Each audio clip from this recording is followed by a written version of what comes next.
ये मुफ्त में 5 किलो अनाज दे रहा है। हमें मुफ्त का अनाज नहीं चाहिए। मुफ्त का अनाज खाने से हराम का खून हो जाएगा, खून हराम का हो जाएगा।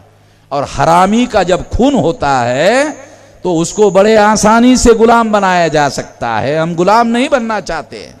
बढ़िया से बढ़िया मसाला बोलो, अमेरिका का बोलो, यूरोप का बोलो, महंगे से महंगा बोलो, कोई भी मसाला बोलो, जो मसाला बोलेंगे उसी में तलेंगे। ये इस देश के अंदर जो उद्योगपति है, जिनके पास अनअकाउंटेड मनी सरकार की मदद से आती है, चुनाव में उसी काले धन का इस्तेमाल किया जाता है। हम सुप्रीम कोर्ट में गए और सुप्रीम कोर्ट में जाकर ईवीएम मशीन के लिए वोटों की चोरी ना हो, इसके लिए हमने पेपर ट्रेल मशीन लगाया।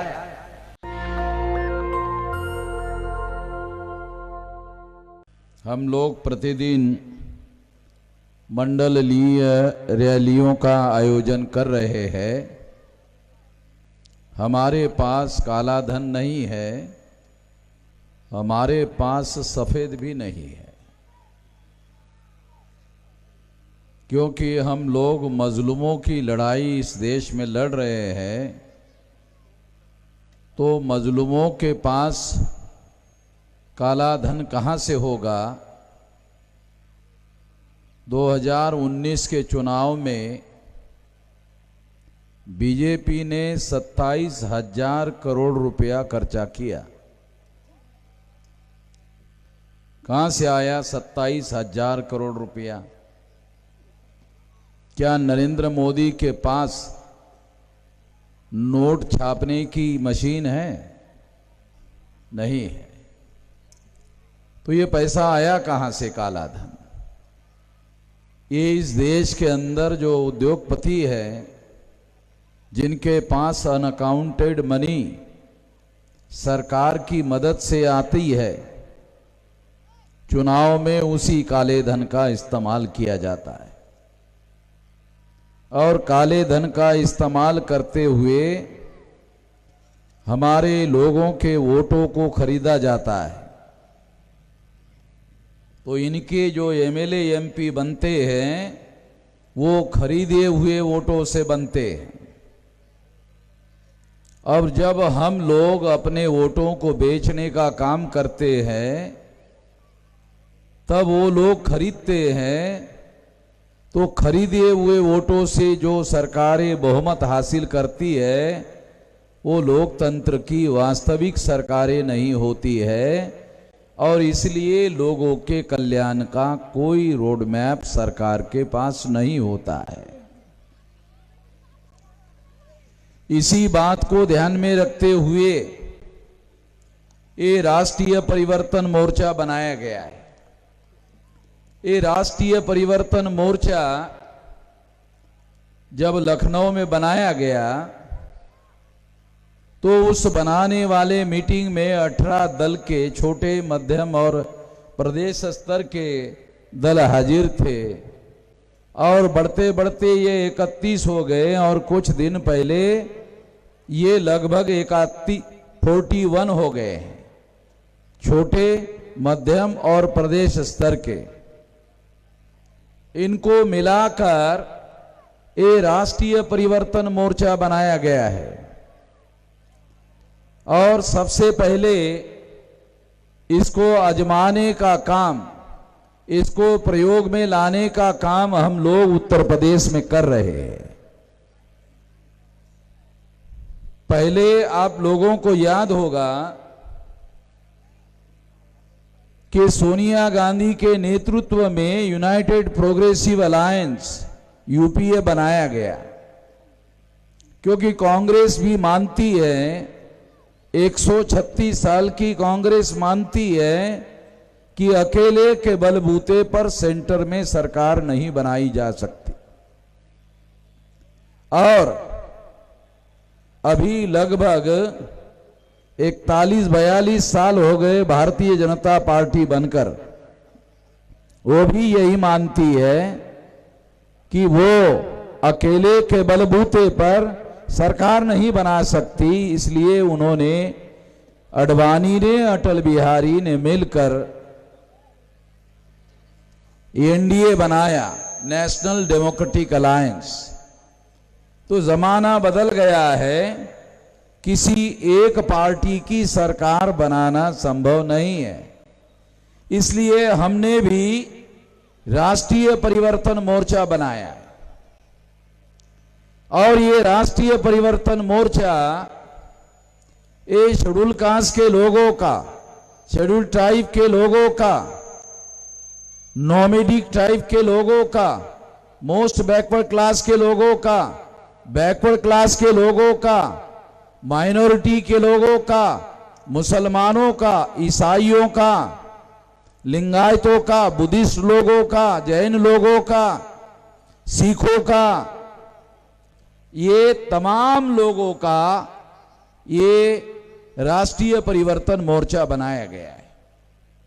और इन लोगों को इस देश में परिवर्तन की जरूरत है, इनको परिवर्तन चाहिए, क्योंकि इस देश में जो परिवर्तन चाहिए वो हो नहीं रहा है। आप सुनकर हैरान हो जाओगे कि इस देश में जिन ब्राह्मणों की संख्या 3.5% है, हमारे लोगों को पता नहीं है, ब्राह्मण हिंदू नाम के आवरण में छुपा हुआ है। वो कभी ब्राह्मण की बात नहीं करता है, वो हिंदू की बात करता है, मगर करने वाला ब्राह्मण होता है और हिंदू की बात करता है। और हिंदू की बात करने के बाद उसकी गिनती भी नहीं होने देता। तो ब्राह्मण की संख्या इस देश में 3.5% है। अगर गांव में चुनाव हो जाए, देश की छोड़ो, गांव में अगर चुनाव हो गया तो 3.5% ब्राह्मण ग्राम पंचायत का पंच चुनवा नहीं सकता। सरपंच बनाने की तो बात ही छोड़ो, जो गांव का सरपंच नहीं बना सकते वो देश की पंचायत का प्रधानमंत्री कैसे बनाएंगे? मगर बना रहे हैं। हम लोगों के वोटों को ईवीएम मशीन के द्वारा चुरा कर बना रहे हैं। इसलिए हम लोगों को एक लड़ाई ईवीएम के विरोध भी लड़नी है और हमने सुप्रीम कोर्ट में लड़कर ईवीएम मशीन को पेपर ट्रेल मशीन लगाया। ईवीएम मशीन में इलेक्ट्रॉनिक रिकॉर्ड होता है और इलेक्ट्रॉनिक रिकॉर्ड एक आदमी का रिकॉर्ड दूसरे नाम पर ट्रांसफर किया जा सकता है और आंखों से दिखाई नहीं देता, क्योंकि यह मशीन के अंदर होता है। और अब पेपर ट्रेल मशीन 24 अप्रैल 2017 को हम सुप्रीम कोर्ट में गए और सुप्रीम कोर्ट में जाकर ईवीएम मशीन के लिए वोटों की चोरी ना हो, इसके लिए हमने पेपर ट्रेल मशीन लगाया। ये केस हमने सुप्रीम कोर्ट में जीता। किसी अखबार में ये खबर छपकर नहीं आई कि ईवीएम मशीन के साथ जो पेपर ट्रेल मशीन लगाई गई है वो वामन मेश्राम ने लगवाई है, ताकि वोटों की चोरी रोकी जा सके। वोटों की चोरी रोकने वाली ये मशीन हमने लगवाई है और आपके वोट के अधिकार को सुरक्षित करने का काम किया है, ताकि अल्पसंख्य लोगों की सरकार बहुसंख्य लोगों पर स्थापित ना हो। बहुसंख्य लोगों की सरकार बहुसंख्य लोगों की सरकार बहुसंख्य लोगों की सरकार होनी चाहिए। जो इस देश में हम लोग बहुजन हैं, बहुजन का मतलब शेड्यूल कास्ट नहीं होता है। बहुजन का मतलब होता है शेड्यूल कास्ट, जिनकी संख्या 18% है और जिनकी संख्या आदिवासियों की है 8%। फिर उसके बाद में नोमैडिक ट्राइब है उसके बाद में एमबीसी है, उसके बाद में ओबीसी है, उसके बाद में माइनॉरिटी है, ये सारे लोगों को मिलकर 85% होते हैं, तो 100 में 85 बहुजन है। अगर 100 में 85 बहुजन है तो बहुजनों की देश में सरकार होनी चाहिए। जिस दिन बहुजनों की सरकार हो जाएगी उस दिन फैसला करने का अधिकार आपका होगा। फैसला करने का अधिकार आप लोगों का होगा, और जब फैसला करने का अधिकार आपका होगा तभी आपका कल्याण हो सकता है, तभी आपका विकास हो सकता है। फैसला करने का अधिकार कितना महत्वपूर्ण है मैं आपको उदाहरण देता हूं ताकि बात आपको समझ में आ जाए। एक बार मुर्गियों का सम्मेलन हो रहा था, मुर्गियों का सम्मेलन हो रहा था, और मुर्गियों का सम्मेलन मुर्गियों को काटकर खाने वाले लोगों ने बुलाया था। तो काटकर खाने वाले लोगों ने मुर्गियों को कहा, भाई आपके सम्मेलन में एक प्रस्ताव पारित करना है। समझदार मुर्गियों ने कहा, कौन सा प्रस्ताव पारित करना है? कहा, प्रस्ताव ये पारित करना है कि आप लोगों को कौन से मसाले में तलना है, ये प्रस्ताव आपको पारित करना है। तो जो समझदार मुर्गियां थी वो आपस में चर्चा करने लगी, और चर्चा ये होने लगी कि अब काटना तय हो गया है।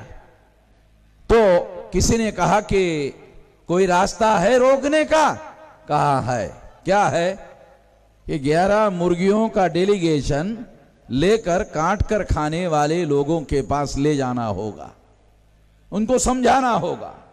तो 11 मुर्गियों ने डेलीगेशन बनाया और काट कर खाने वाले लोगों के पास वो डेलीगेशन लेकर गए, और काट कर खाने वाले मुर्गियों को काट कर खाने वाले लोगों को उन्होंने कहा, क्या ये नहीं हो सकता कि हमको काटा ही ना जाए?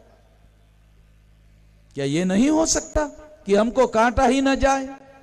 काट कर खाने वाले लोगों ने कहा, यह फैसला तो पहले हो चुका है, काटने का फैसला तो पहले ही हो चुका है। कब?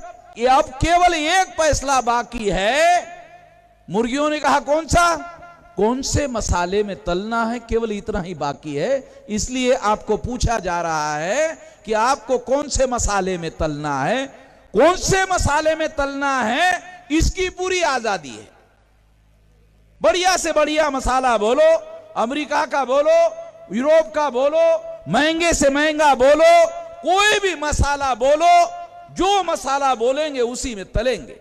फैसला करने का अधिकार काट कर खाने वालों के पास था, इसलिए ऐसा हुआ। इस देश में फैसला करने का अधिकार जब चुनाव आता है तो जो लोगों ने 3000 साल से इस देश पर हम लोगों को गुलाम बनाकर रखा, हम लोग उनकी सरकार बनाते हैं। 26 जनवरी 1950 को जब संविधान लागू हुआ तो बाबा साहब अंबेडकर बहुत ज्यादा इस बात के लिए खुश थे कि हमारे लोगों को हर 21 साल के व्यक्ति को वोट का अधिकार देने में कामयाब हो गए, और हर 21 साल के व्यक्ति के वोट की संख्या इस देश में ज्यादा है, और इस वजह से ये ज्यादा संख्या वाले लोग अपनी सरकार बनाएंगे और इस देश का शासक वर्ग बनेंगे। इसलिए ये संविधान में ये अधिकार दिया गया है। साथियों, आपको जो वोट का अधिकार दिया गया है, ये वोट देने का अधिकार नहीं है, ये शासक चुनने का अधिकार नहीं है, ये शासक बनने का अधिकार है। केवल सोचने में बदलाव लाना जरूरी है। कल तक आप सोचते थे कि ये वोट देने का अधिकार है, गलत है। ये वोट देने का अधिकार नहीं है, ये शासक बनने का अधिकार है। ये शासक चुनने का नहीं, ये शासक बनने का अधिकार है। जब आप शासक बनने के लिए वोट का उपयोग और प्रयोग करोगे तो अपने आप को शासक बना सकते हो, और इसके लिए कोई तलवार, गोली, बंदूक कुछ भी नहीं चलाना है, बहुत शांति से कर सकते हो। ऐसा करने का अधिकार 26 जनवरी 1950 को बाबा साहब अंबेडकर के द्वारा आप लोगों को दिया गया है। आपको कोई लड़ाई, खून खराबा करना नहीं है, शांति से ये सारी बातें कर सकते हो। ये आप लोगों को करना होगा, और अगर आप ऐसा करते हो तो फैसला करने का अधिकार आपके पास आएगा, और अगर फैसला करने का अधिकार आपके पास आ गया तो क्या होगा? देखो, आजादी को 75 साल हो गए। नरेंद्र मोदी डेली विकास की बात करते हैं, विकास विकास विकास विकास विकास, और केवल विकास की बात करते हैं कि हम लोग विकास कर रहे हैं। मगर मैं आपको बताना चाहता हूं वो किस चीज का विकास कर रहे हैं।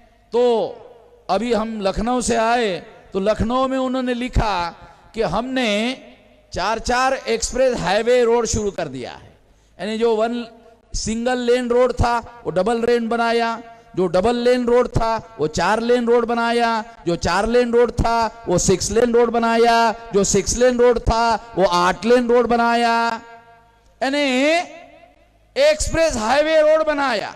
मगर उसमें लिखा है, एक्सप्रेस हाईवे रोड पर लिखा है, इस पर बैलगाड़ी नहीं चला सकते, इस पर मोटरसाइकिल नहीं चला सकते, इस पर साइकिल नहीं चला सकते। इसका मतलब यह है कि वो रोड गरीब को चलने के लिए नहीं बनाया गया है, गरीब को चलने के लिए पाबंदी लगाई गई है। इसका मतलब नरेंद्र मोदी का ये जो विकास है ये हमारे लिए है नहीं। फिर उन्होंने कहा कि अब उत्तर प्रदेश पहला देश हो गया है, प्रदेश हो गया है जहां 13 इंटरनेशनल एयरपोर्ट हो गए हैं, जहां से विदेश में जाने वाली फ्लाइटें चलेगी, प्लेन चलेगा। हमारा कोई आदमी है यहां जो एरोप्लेन में बैठता है? कोई नहीं है। और हमारा आदमी एरोप्लेन के बारे में क्या सोचता है? जब एरोप्लेन की आवाज आती है तो वो घर के अंदर से आंगन में आता है, देखता है अलग कहां चल रहा है भाई एरोप्लेन। ये बस देखने का काम हम लोग कर सकते, ज्यादा से ज्यादा हमारी औकात कितनी है? देखने भर की है। और नरेंद्र मोदी कह रहा, देखो ये भी विकास मैंने कर लिया, बैठने के लिए ही साला हमारी पास कोई पैसा नहीं है, अब तुम ये विकास की बात कर रहे हो। तो इसका मतलब है ये जो नरेंद्र मोदी का विकास है ये हम लोगों का विकास नहीं है। हम लोगों को कौन सा विकास चाहिए? शेड्यूल कास्ट के लोगों को, शेड्यूल ट्राइब के लोगों को, नॉमिनी ट्राइब के लोगों को, एमबीसी के लोगों को, ओबीसी के लोगों को, माइनॉरिटी के लोगों को, गरीब को, मजलूम को कौन सा विकास चाहिए? तो उनको चाहिए पेट भर रोटी मिलनी चाहिए, कपड़ा तन भर होना चाहिए, रोटी कपड़ा मकान होना चाहिए रहने के लिए। देश में आज के हालात क्या है कि नरेंद्र मोदी उन लोगों को 5 किलो अनाज दे रहा है, ये मुफ्त में 5 किलो अनाज दे रहा है। हमें मुफ्त का अनाज नहीं चाहिए। मुफ्त का अनाज खाने से हराम का खून हो जाएगा, खून हराम का हो जाएगा, और हरामी का जब खून होता है तो उसको बड़े आसानी से गुलाम बनाया जा सकता है। हम गुलाम नहीं बनना चाहते हैं, किसी के गुलाम नहीं बनना चाहते हैं। ये तुम्हारा 5 किलो का मुफ्त का अनाज हमें नहीं चाहिए। हमें मान, सम्मान और इज्जत के साथ अगर रोजगार की व्यवस्था कर दो, 3000 साल से हम मेहनत करके अपने परिवारों को पाल रहे हैं, हमें मुफ्त की रोटी नहीं चाहिए। हम मेहनत कश लोग हैं, मेहनत करके खाने पीने वाले लोग, किसी की मुफ्त की रोटी नहीं चाहिए। इस देश में आजादी को 75 साल हो गए और कई प्रधानमंत्री हो गए, इज्जत से रोटी कपड़ा और मकान की व्यवस्था प्रधानमंत्री नहीं कर पाए। शिक्षा 6.5 लाख गांव हैं, सरकार कहती है 2 लाख गांवों में अभी स्कूल ही नहीं है। 75 साल हो गए आजादी को। जब अंग्रेज थे तो गांधी नेहरू कहते थे अंग्रेजों की वजह से यह है। अब 75 साल हो गए आजादी को, और 75 साल होने के बाद 2 लाख गांवों में स्कूल नहीं है। वहां के बच्चों को 3 किलोमीटर दूर पैदल चल के जाना पड़ता है, कहीं कहीं 5 किलोमीटर दूर जाना पड़ता है, कहीं 7 किलोमीटर दूर जाना पड़ता है। योगी की सरकार ने मंत्रिमंडल में एक निर्णय लिया। योगी की सरकार ने मंत्रिमंडल में क्या निर्णय लिया? जिस गांव में स्कूल नहीं है उस गांव के बच्चों को रोडवेज के बस में फ्री में बैठने को मिलेगा, फ्री में बैठने को मिलेगा। तो हमारे लोग गांव में सर्वे करने के लिए गए और बच्चों को पूछा, बच्चों के मां बाप को पूछा कि आपको गांव से बस में दूसरे गांव में पढ़ने के लिए जाने के लिए फ्री में बैठने को मिलता है? कहा बस ही हमारे गांव में नहीं आती तो फ्री में कहां से मिलेगा? गांव में बस आएगी तो फ्री में मिलेगा, गांव में बस ही नहीं आती है रोडवेज की तो फ्री में कहां से मिलेगा? अब सरकार सोचती है अरे किसको समझ में आता है, रेजोल्यूशन पास कर दिया, निर्णय ले लिया, अखबार में छाप दिया, तो लोगों को क्या लगता है कितना अच्छा निर्णय लिया भाई, बच्चों को फ्री में बैठने की इजाजत हो गई। 75 साल के आजादी में 2 लाख गांवों में स्कूल नहीं बना पाए।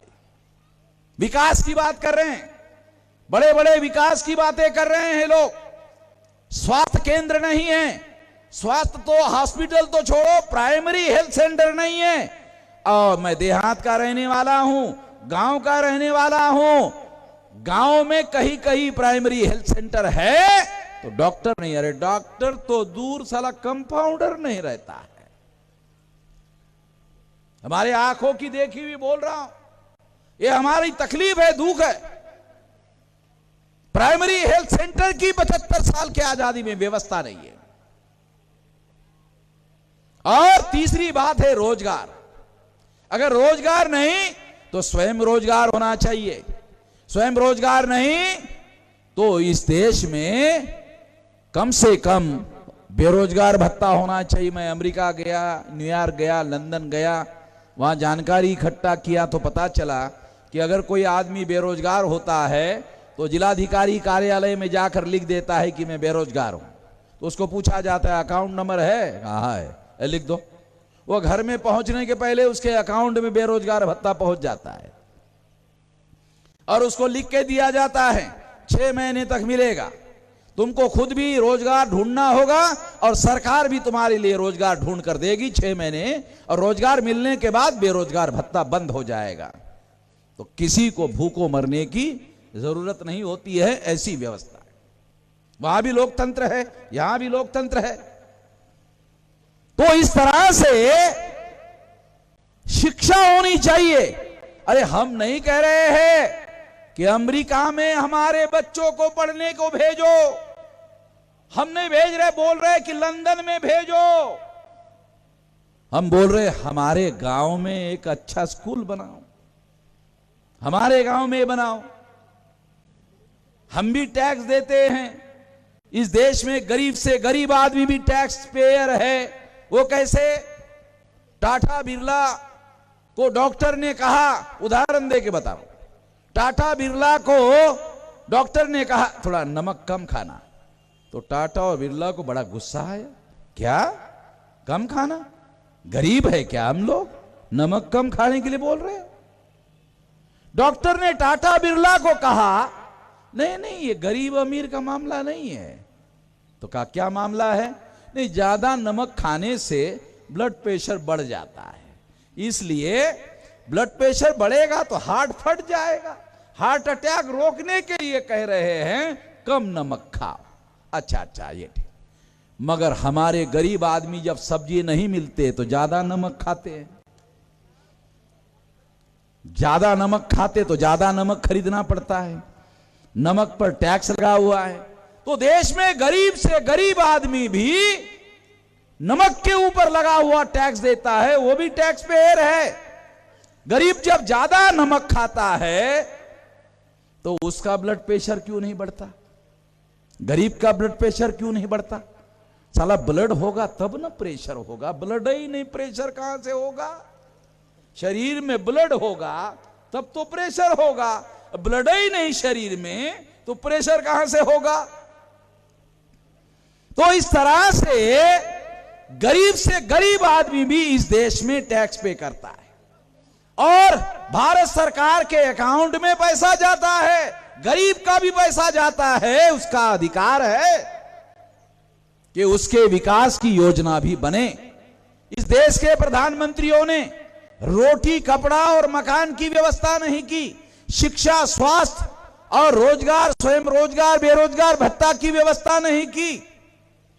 जितने प्रधानमंत्री हुए उन्होंने ये व्यवस्था नहीं की। इतनी छोटी काम, इतना छोटा काम, विकास, अबे इतना छोटा काम नहीं किया। विकास हम कह रहे छोटा काम नहीं किया, बड़ी बड़ी डींगे हाँक रहे हो। इसलिए जब इतना छोटा हम लोग चाहते हैं कि एक छोटा काम 75 साल में आप लोगों ने नहीं किया तो विकास की बातें कर रहे हो। इसके आधार पर यह कहा जाता है कि जितने प्रधानमंत्री हुए, अगर ये छोटा काम नहीं कर पाए तो कहा जा सकता है कि ये सारे प्रधानमंत्री नालायक प्रधानमंत्री। ये मैं यहां रिकॉर्ड में कह रहा हूं, ये इसको भी रिकॉर्ड करो भाई। ये देश के जितने प्रधानमंत्री हो गए, छोटा काम नहीं किया।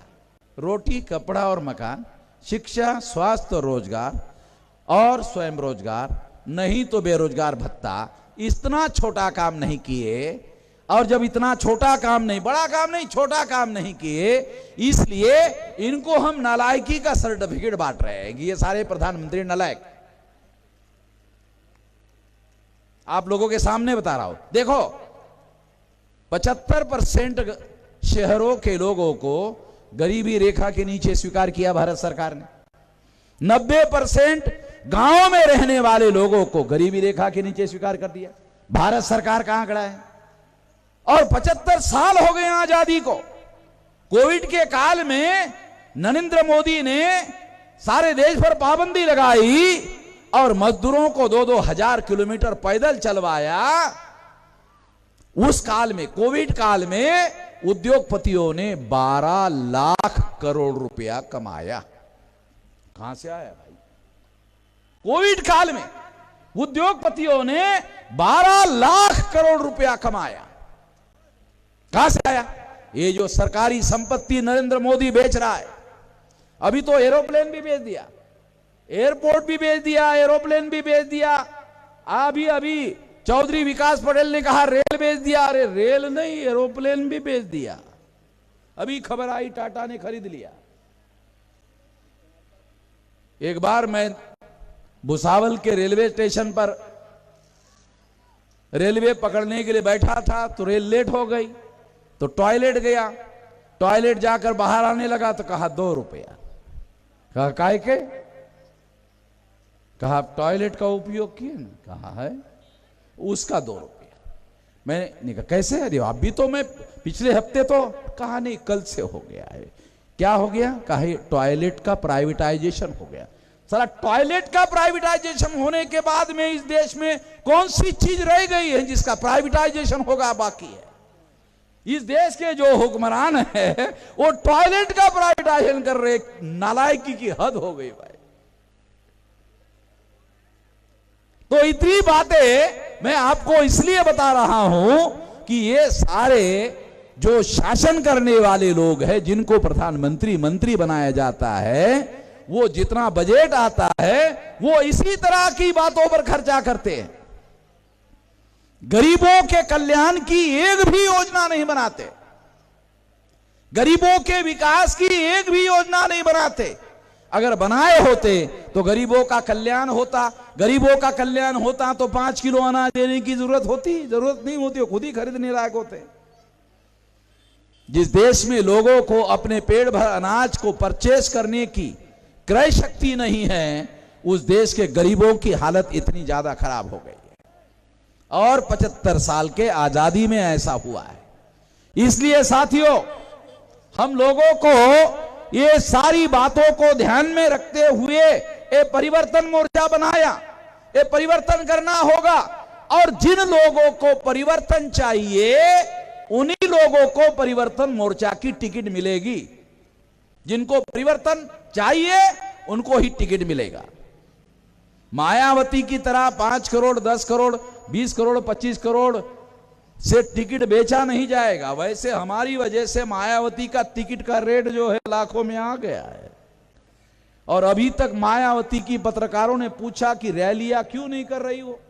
मायावती को डर है कि वामन मेश्राम के रैलियों में लोग जा रहे हैं तो मेरे रैलियों में कौन आएंगे, उसको डर लग रहा है और इस वजह से वो रैलियां नहीं कर रही है और उसके टिकट भी कोई खरीद नहीं रहा है। पहले मायावती के टिकट लोग खरीदते थे क्योंकि मायावती हमारे वोटों को सट्टल में बेचती थी। सट्टल में बेचती थी कि ये चुनाव क्षेत्र में आपको 50,000 वोट मिलेंगे, ये 50,000 वोट का 25 करोड़ रुपया चाहिए, सट्टल में बेचती थी। तो इसलिए अब ये इसलिए भी बता रहा हूं कि हम लोग जिनको परिवर्तन चाहिए उन्हीं लोगों को टिकट दिया जाएगा और उन लोगों से किसी से एक नया पैसा नहीं लिया जाएगा।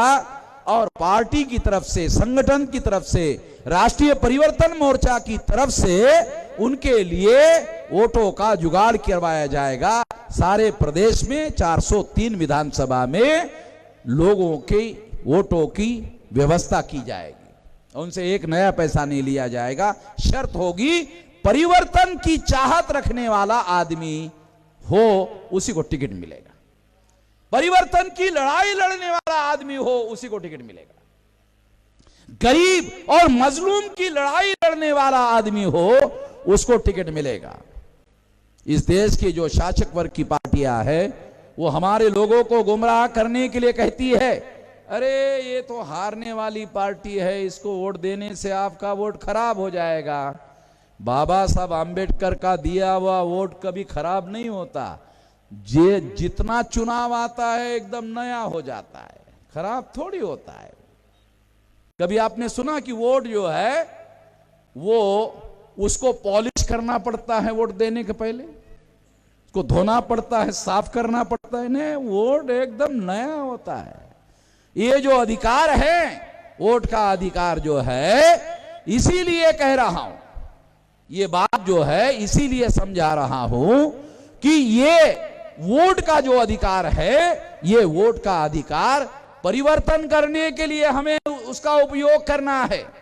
परिवर्तन करने के लिए अगर वोट का उपयोग करोगे तो परिवर्तन होगा। देश का बजट 35 लाख करोड़ रुपए का है। अगर किसी प्रोफेसर को पूछो 35 लाख करोड़ रुपया कितना होता है, जरा शून्य लगा के बताओ तो प्रोफेसर भी माथे पे मारे बड़े पता नहीं साला कितना शून्य लगाया जाएगा। 35 लाख करोड़, 248 करोड़ रुपए का बजट था जब जवाहरलाल नेहरू प्रधानमंत्री बने थे 48 में, केवल 248 करोड़ का। अभी 45 लाख करोड़ रुपए का बजट है, केवल केंद्र सरकार का बजट, राज्य सरकार का अलग। महानगर पालिका, बॉम्बे महानगर पालिका का 40,000 करोड़ का बजट है। नगर पालिका का बजट, जिला पंचायत का बजट, तालुका पंचायत का बजट, ग्राम पंचायत का बजट, हर जगह टैक्स है, हर जगह पैसा है। इतना सारा पैसा अगर खर्चा हो तो गरीबों का कल्याण क्यों नहीं हो सकता? गरीबों का कल्याण करने वाले प्रतिनिधि, एमएलए, विधायक चुनकर जाने चाहिए, तब जाकर के आपका कल्याण हो सकता है, अन्यथा कल्याण नहीं हो सकता। इसलिए आने वाले चुनाव में आप वोट का उपयोग परिवर्तन करने के लिए करेंगे। इसके लिए यह परिवर्तन मोर्चा बनाया है।